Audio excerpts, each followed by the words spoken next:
ING যুক্ত যদি subject হয়, সর্বপ্রথমে যদি দেখো যে আইএনজি আছে তাহলে চোখ বন্ধ করে ইট বসাবা, প্রোনাউন কি বসাবা, আইএনজি থাকলে প্রোনাউন বসাবা ইট। এসএসসি 2026 এর পরীক্ষার্থীদের জন্য টেক কোয়েশ্চেন গুরুত্বপূর্ণ টপিক। আজকে আমরা টেক কোয়েশ্চেনের কিছু গুরুত্বপূর্ণ রুল সম্পর্কে জানবো এবং এই টেক কোয়েশ্চেন গুলো সলভ করব। আমি আশা করি এই টেক কোয়েশ্চেন গুলো যদি এসএসসি পরীক্ষার্থীরা 100% সলভ করে যায়, এখান থেকে নরমালি তিনটে টেক কোয়েশ্চেন কমন পাবে। চলো শুরু করা যাক। বলা হয়েছে প্রথমে নোবডি হেটস দেম। মনে রাখবে nobody no one none, nobody no one none যুক্ত যদি কোনো সেন্টেন্স হয় তাহলে উক্ত সেন্টেন্সে তার প্রোনাউন হবে দে। কি হবে? দে। নোবডি নো অন নান তার পরিবর্তে প্রোনাউন হবে দে। এখন এই যে ভার্বের সাথে যদি সাবজেক্ট যদি দে হয়, ভার্বের সাথে এস বাই এস থাকলে আপনি চোখ বন্ধ করে সেখানে ডু লিখবেন। তার মানে 1 নম্বরের উত্তর হচ্ছে ডু দে।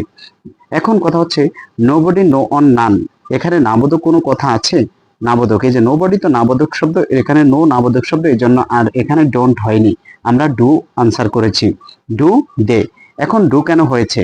আমরা তো জানি ভার্বের সাথে এস বাই এস থাকলে ডাজ হওয়ার কথা, কিন্তু এখানে সাবজেক্ট হয়েছে দে। দে থাকলে যদি সাবজেক্ট দে হয়, ভার্বের সাথে এস বাই এস হয় থাকে, তাহলে আপনি সেখানে কি বসাবেন? ডু বসাবেন, ডু।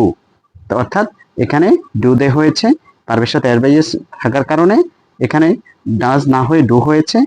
এখানে প্রোনাউনটা দে হওয়ার কারণে, ক্লিয়ার, প্রোনাউন দে হওয়ার কারণে নোবডির পরিবর্তে প্রোনাউন দে বসছে সেহেতু এখানে ভার্বটা কি হয়ে যাবে? ডু হয়ে যাবে। আর নেগেটিভ থাকলে সেন্টেন্স টেক করতে হয় অ্যাফার্মেটিভ, সো এই জন্য অ্যাফার্মেটিভ হয়ে গেছে। তারপরটা দেখুন, নাম্বার 2 তে বলা হয়েছে লেটস টক টু হার। এখানে দেখো লেটস আছে, কোন সেন্টেন্সের প্রথমে যদি লেটস থাকে, লেটস দ্বারা যদি সেন্টেন্স শুরু হয় তাহলে চোখ বন্ধ করে সেখানে শ্যাল উই বসাই দিবা। কি বসাই দিবা? টেক কোয়েশ্চেন, এটা খুবই গুরুত্বপূর্ণ। লেটস দ্বারা যদি কোনো সেন্টেন্স শুরু হয়, লেটস দ্বারা যদি কোনো ইম্পারেটিভ সেন্টেন্স শুরু হয় তাহলে উক্ত সেন্টেন্সের ট্যাগ হবে শ্যাল উই, অর্থাৎ এইটার ট্যাগ হবে কি? Shall we. তারপরটা দেখো, বলা হয়েছে everybody wishes to be happy. এই যে বডি আছে, যখনই দেখবা যে সাবজেক্টের সাথে বডি আছে তুমি দে বসাবা। বডি থাকলে কি বসাবা? দে। বডি থাকলে দে বসাবা। দে বসাইলে এখন তোমার কাজ হচ্ছে কি? উইশেস, এই যে ভার্বের সাথে দেখো এস আছে, আমরা জানি দে হইলে ভার্বের সাথে দে কখনো ডাজ নেয় না। ভার্বের সাথে এস থাকলে ডাজ হওয়ার কথা ট্যাগে, কিন্তু দে কখনো ডাজ নেয় না, এটা ডু হবে। তার মানে এখানে কি করতে হবে? ডু লিখতে হবে। এখন সেন্টেন্সটা অ্যাফার্মেটিভ হলে তুমি নেগেটিভ করে দিবা। Everybody wishes to be happy, এখানে no, not, never, hardly, scarcely, few little কিছু নেই, এজন্য তুমি অ্যান্টি যুক্ত করো। কি হবে? Doesn't, sorry don't, don't they. তারপরটা দেখো, nothing comes out of nothing. এখানে দেখো নাথিং আছে, আইএনজি যুক্ত যদি সাবজেক্ট হয়, সর্বপ্রথমে যদি দেখো যে আইএনজি আছে তাহলে চোখ বন্ধ করে ইট বসাবা, প্রোনাউন কি বসাবা? আইএনজি থাকলে প্রোনাউন বসাবা ইট, আইএনজি যুক্ত সাবজেক্ট হইলে প্রোনাউন ইট। এখন দেখো ভার্বের সাথে কি আছে? এস আছে, তো এখানে কি বসাবা? ডাজ বসাবা। কি বসাবা? ডাজ। ভার্বের সাথে এস বাই এস থাকলে ইটের সাথে কি বসে? ডাজ বসবে।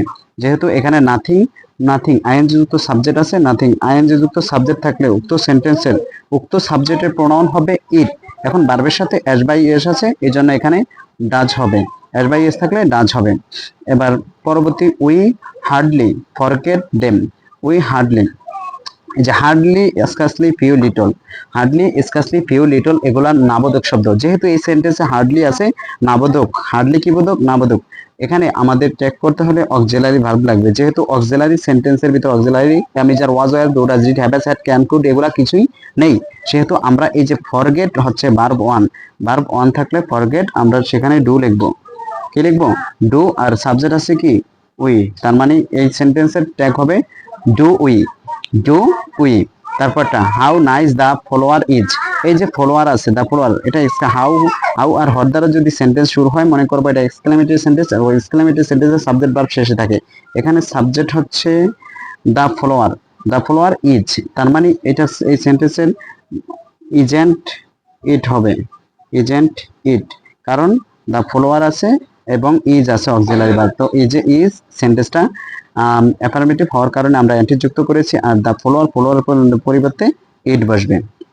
ওয়ার্ক হার্ড টু সাকসেস, এখানে ওয়ার্ক হার্ড, এই যে ওয়ার্ক হার্ড হচ্ছে ভার্ব 1। যদি কোনো সেন্টেন্সে ভার্ব 1 দ্বারা শুরু হয়, ভার্ব 1 দ্বারা যদি কোনো সেন্টেন্স আরম্ভ হয়, উক্ত সেন্টেন্সের ট্যাগ হবে উইল ইউ।